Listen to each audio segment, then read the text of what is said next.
It's been a year since my father passed away, and things have definitely been different. I'm still readjusting to the whole situation. Of course, I know that everybody's parents die, but when the last one goes, it's an adjustment. And I haven't seemed to have found my footing yet. I will.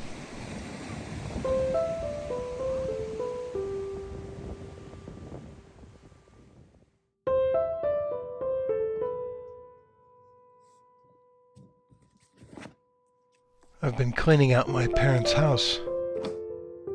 It's a lot of work. There's a lot of memories, too. And it's a bummer.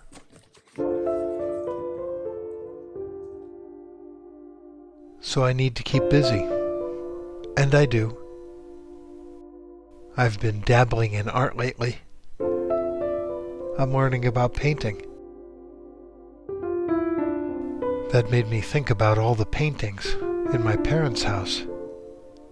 Maybe there was something new there.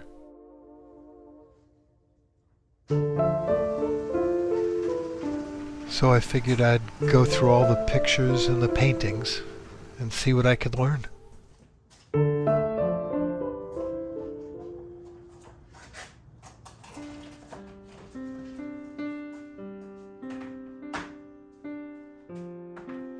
I had no idea what I was doing. I was just numb from cleaning out the house. I had to keep my mind active, so it might as well have been on something creative.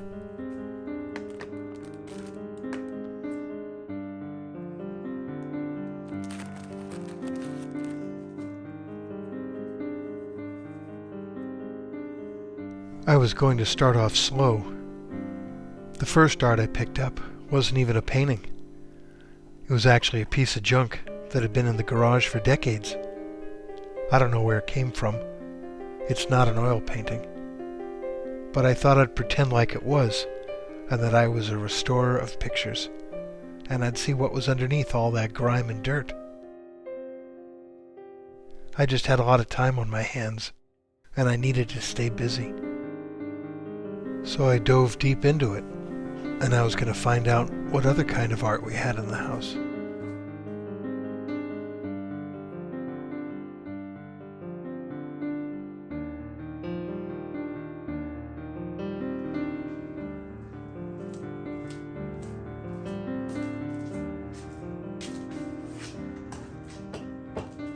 These dusty paintings were so familiar to me, but I had never really looked at them.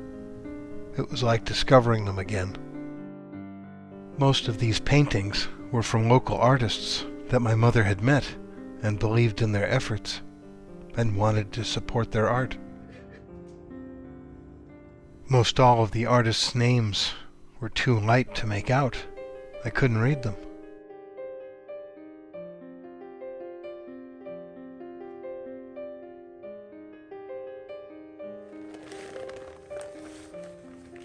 Several of the paintings, which were small, were wrapped in a newspaper, and on the back side there was an inscription that said, "Originals by Fay."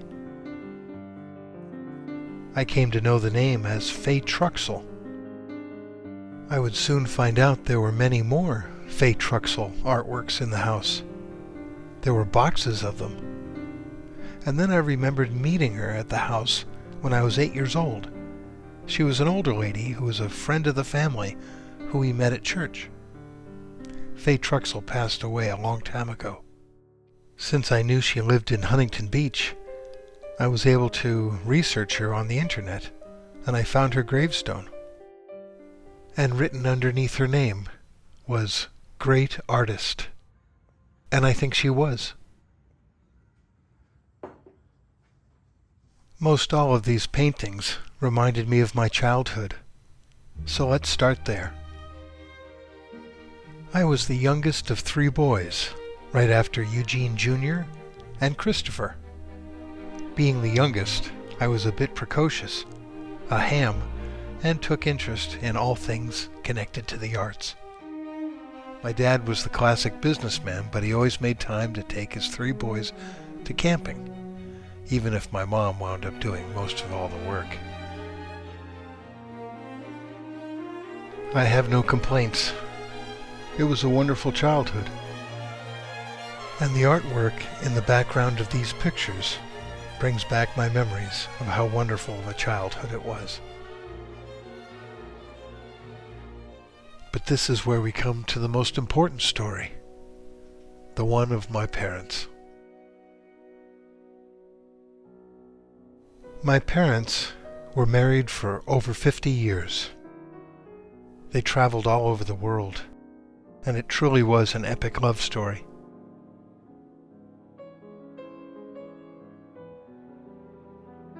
Years later, when my mother passed away, my father clearly felt that very deeply, and I was worried for him.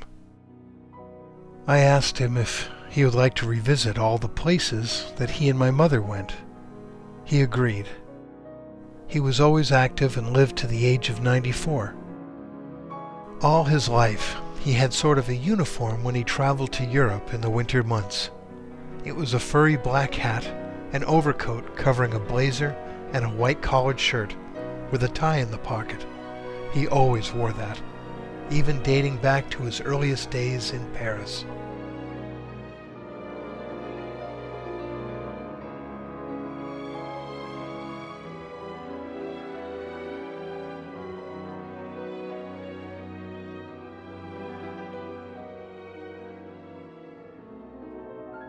One location that was always on the itinerary was Paris, dating back to when they were married.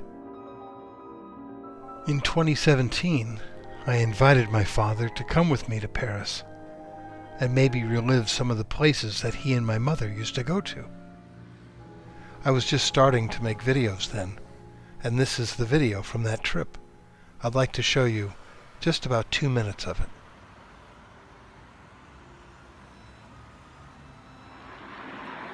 Okay, we are in France.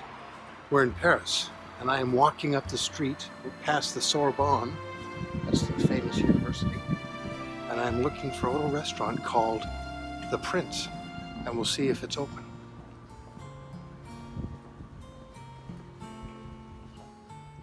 Oh, soup de Parisan.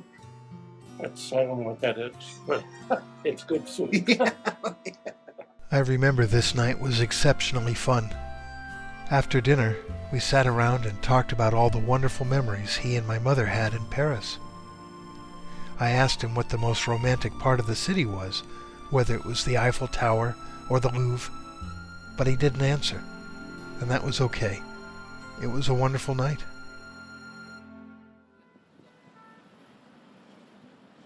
The next day, we took a long walk around the city. We came to a street that looked very familiar to me, though I had never been there before. We approached a random cafe, one that looked like 100 others in the city. My father, who never asked for a photo, surprised me, and did this time. I thought he wanted the cafe in the background, but he just walked away. He was looking up at the trees. When he found what he was looking for, he turned around, and that's where the picture was taken. He didn't say why he wanted it taken, and I didn't ask. I somehow knew this was special. I wish I had said something, because I've thought of this picture ever since.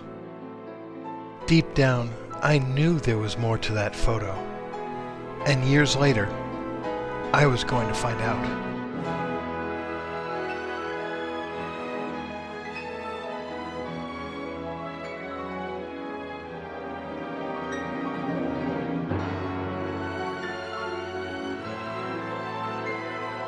It seems so obvious now, and I didn't see it. He wasn't posing for a picture. He was saying something. It wasn't the street, or the cafe, or any other place. It was something much, much greater, and it wasn't there. I know it's a cliché, but it is true. I found the answer in the frame.